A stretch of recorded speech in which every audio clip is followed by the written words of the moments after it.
Folks, what I am holding here today may very well be one of my favorite Jazzmasters that Fender Japan has ever produced. Today, we're going to be exploring the Fender Japan Factory Special Run Traditional II 60s Jazzmaster.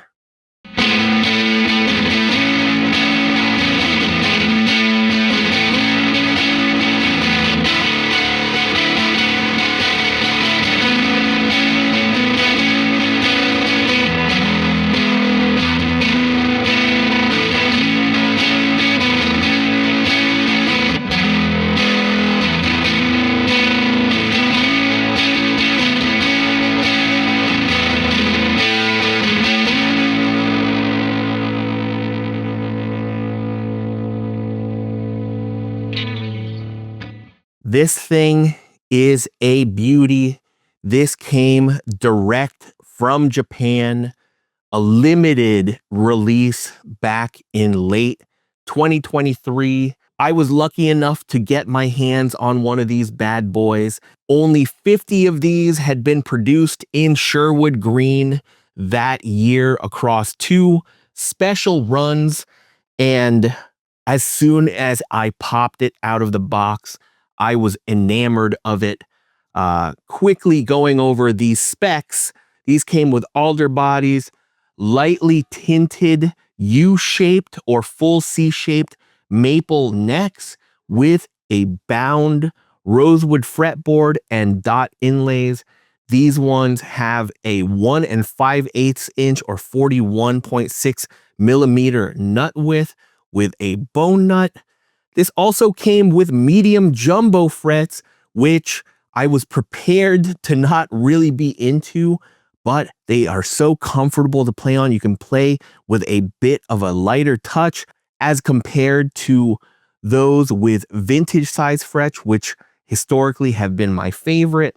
As far as the components go, we've got a set of vintage style Jazzmaster pickups. These ones are domestically produced, though some of the special run models did come with pure vintage 65 pickups. You've also got your premium electronic set with your CTS pots and Switchcraft switches and input jack, but unfortunately they do not have Gavit cloth covered wiring. It is your PVC coated wiring throughout. The pick guards are also shielded, as well as the cavities with the standard black shielding paint. Now, stock, these also came with the Fender Japan vibratos, which I've been saying have been getting better and better over the years. I feel like maybe they are just using more robust springs and have tightened up their tolerances and quality control, because it just has a really smooth and fluid feel to it that does remind me of the older AVRI units from before 2020. Now, as far as the bridge is concerned, unlike the standard traditional 60s, this comes with a Mustang bridge instead of the traditional threaded saddle bridge. It is the same as those found on the 65 reissue Mustang. It has no gaps between the saddles, which is definitely what you want, but this one does have the 56 millimeter string spacing. So for some folks, they have issues where the lower and higher E strings are a little too close to the edge of the fretboards. I didn't necessarily have that problem on this myself, but if you do, definitely look into the multitude of both budget and premium bridge upgrades that have the modern 52 millimeter string spacing. Now, I've had this one for a bit over a year now, but I recently just sold it, and I did have upgrades on it before. I used to have a set of Seymour Duncan Antiquity 1s in this. I had the AVRI trem, I had the Johnny Marr Stay Trem license bridge, and the only upgrades that I kept in the end, the absolute essentials, I guess, were the tuners, which I have upgraded from stock to the Goto SD91s. Historically speaking, these are the tuners that Fender Japan had been using on their offset models for forever, but for some reason, I believe starting maybe around 2018 or so, they started to swap these out to ping tuners, unbranded ping tuners. They didn't even have the stamp. They were just economy tuners that would hold tune just fine, but just weren't as smooth in operation as these Gotos are. So I left those in there as an upgrade before selling.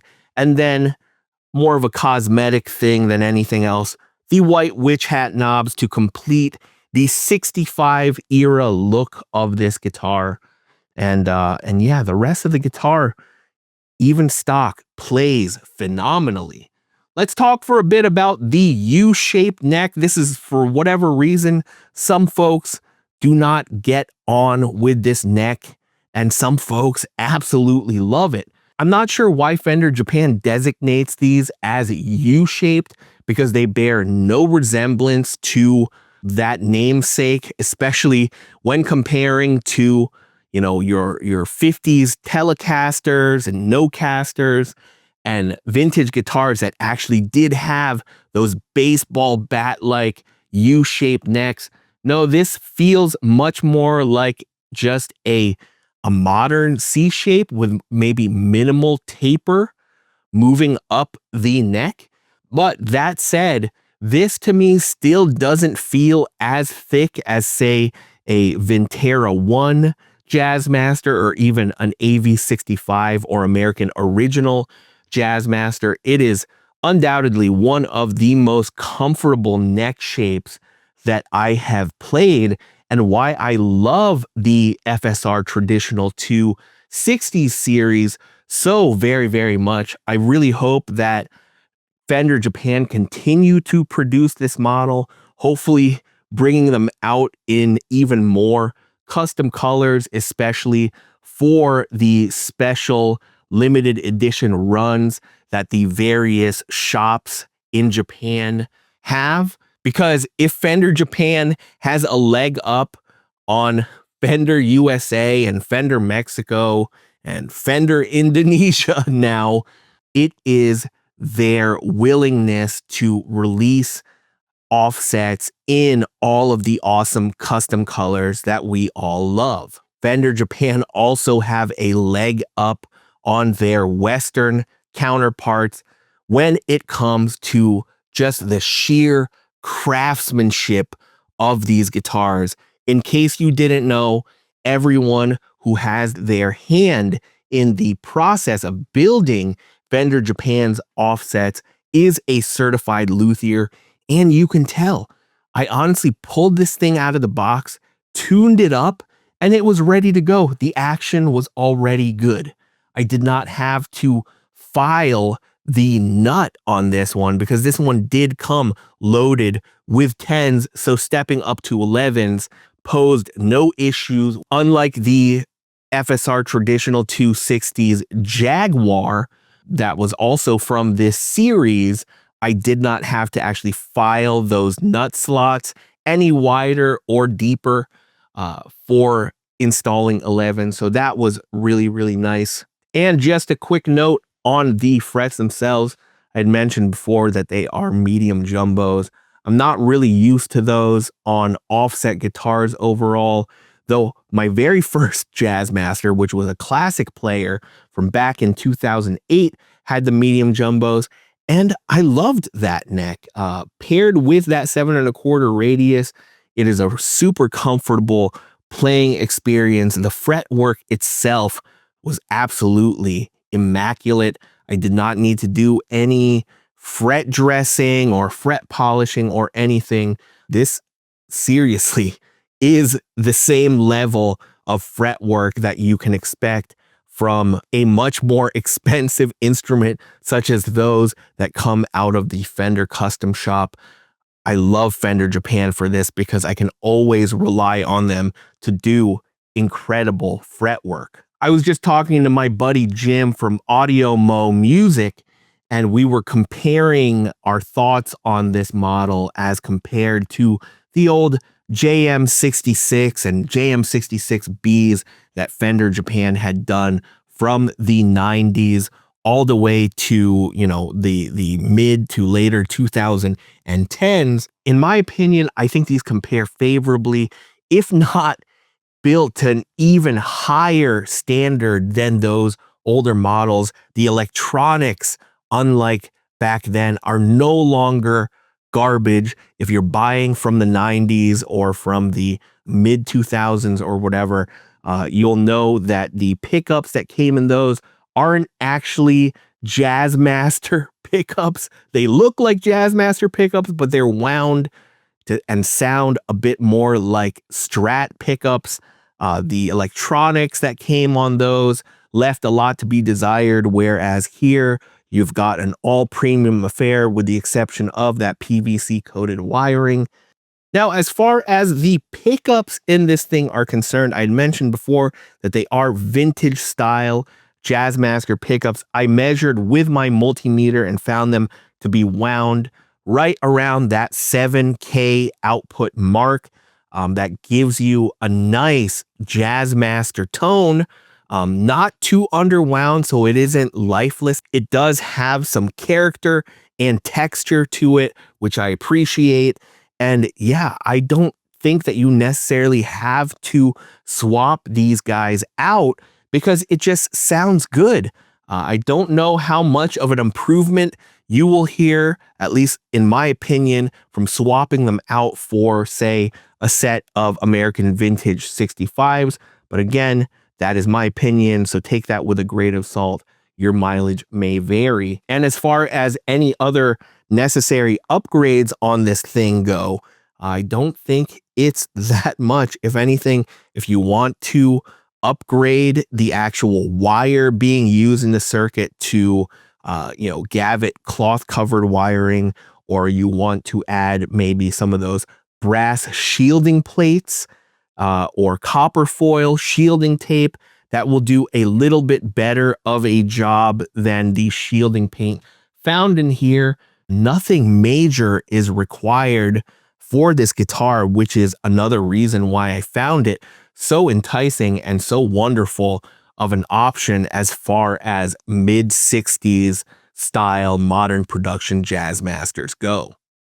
Now, another thing that I appreciate about this particular guitar is that somehow, and I don't know how they do it, but Fender Japan builds offsets with alder bodies that somehow still come in less than 8 pounds. That is an insane feat and not something you commonly find, again, in the Western counterparts.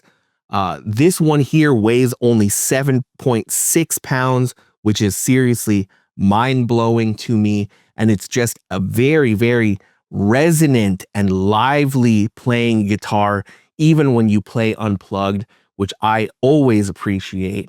And man, I am sad to have sold this one. I'm definitely going to miss it, but I've made a couple of vintage Jag and Jazzmaster purchases recently, and Papa's gotta recoup somehow. Now, if you take a look on the used market, unfortunately, these do command a premium price, especially because of the rarity of these models. It has not been said that Fender Japan will be doing another run of this color in particular. The last time that I saw them do kind of an encore run of these might have been late summer or early fall 2024, where they did one more run of, I think, 25 of these. So if you have been on the hunt for one of these, unfortunately, finding them for sale now, especially because of their limited run, is going to cost a premium. Most often, you'll find these around the $2,000 price range, sometimes upwards of $2,500, depending on the seller. And Do I think that the guitar is worth it at that price point? I think if you are a fan of Sherwood Green or the other custom colors these came in, such as Sonic Blue, Inca Silver, I'm forgetting right now what other colors they came in, but I feel like there were a few more, then yeah, they definitely are well worth it because it really just is such a premium instrument and compares favorably against the best models put out by Fender USA, save for the fact that they are finished in polyurethane rather than nitro. But the funny fact about that is that the undercoat on all of Fender's nitro finish guitars, with the exception of the thin skin models that you can get from places like Dave's Guitar Shop and also Wildwood Guitars, all of them have polyurethane undercoats anyway. So if anything, the nitro is just there for vibes and also mojo over time, because you are going to see the top coats of those guitars age and wear, and yeah, you're most likely not going to be seeing a lot of that on these finishes. Now, if you're savvy and know where to look, you can often find ones that aren't as rare as this Sherwood Green one, going for around the $1,400 to $1,500 mark. Once all is said and done, if you're ordering from Japan, you are going to be responsible for a customs fee as well. Typically, that is about 10% of whatever it is that you're paying. So if you buy from eBay or Reverb rather than direct from one of the Japanese shops that did these limited edition runs, then expect to be paying that. They are just fantastic, fantastic Jazzmasters that I would not hesitate to order again in the future, especially if they came out in more awesome and rare custom colors such as Burgundy Mist Metallic, maybe Aztec Gold, gosh, Shell Pink. I could go on and on with all of my favorite Fender custom colors, and I do hope to see that. And also, I hope to see them release a 65 style. Maybe they'll do a Heritage 65 Jazzmaster, right? With an all nitro finish. That would be absolutely killer. Or maybe they'll release one with the full size 1.65 inch nut width with vintage size frets and pearloid dot inlays instead of just the white dot inlays on this one.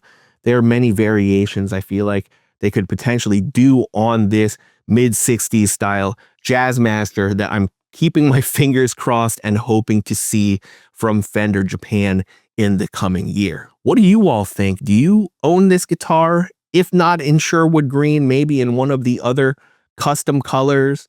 And how does it compare, especially if you've owned other Jazzmasters that were produced over the past, 20 years or so? How does it compare to those? How does it compare to your Mexican Jazzmasters or your American vintage Jazzmasters, or even your Squier? If a Squier Jazzmaster was the only one that you had prior to getting one of these, how does it compare? I would love to know. Definitely leave those thoughts down in the comments. Overall, I cannot recommend this Jazzmaster enough, especially if you are looking for a mid-60s style Jazzmaster with a bound neck and dot inlays.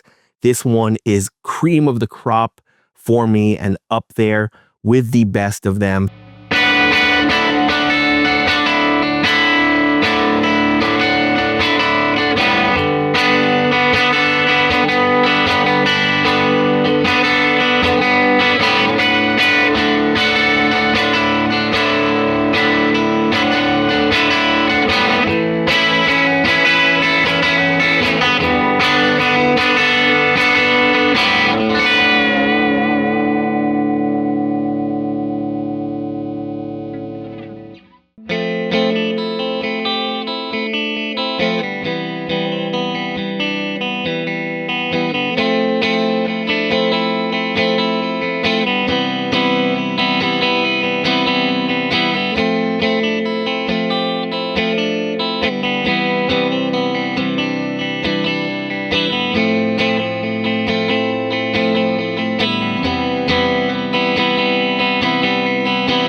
Anyway, I think that about does it for this guitar. I hope you enjoyed the video and that it was informative, especially if you've been on the hunt for one of these specific guitars. If you haven't already, please hit that like, subscribe, and also notification bell buttons to be notified of new videos as soon as they drop. It helps this teeny tiny channel to grow. And don't forget to follow Totally Wired Guitars for more offset guitars buying tips.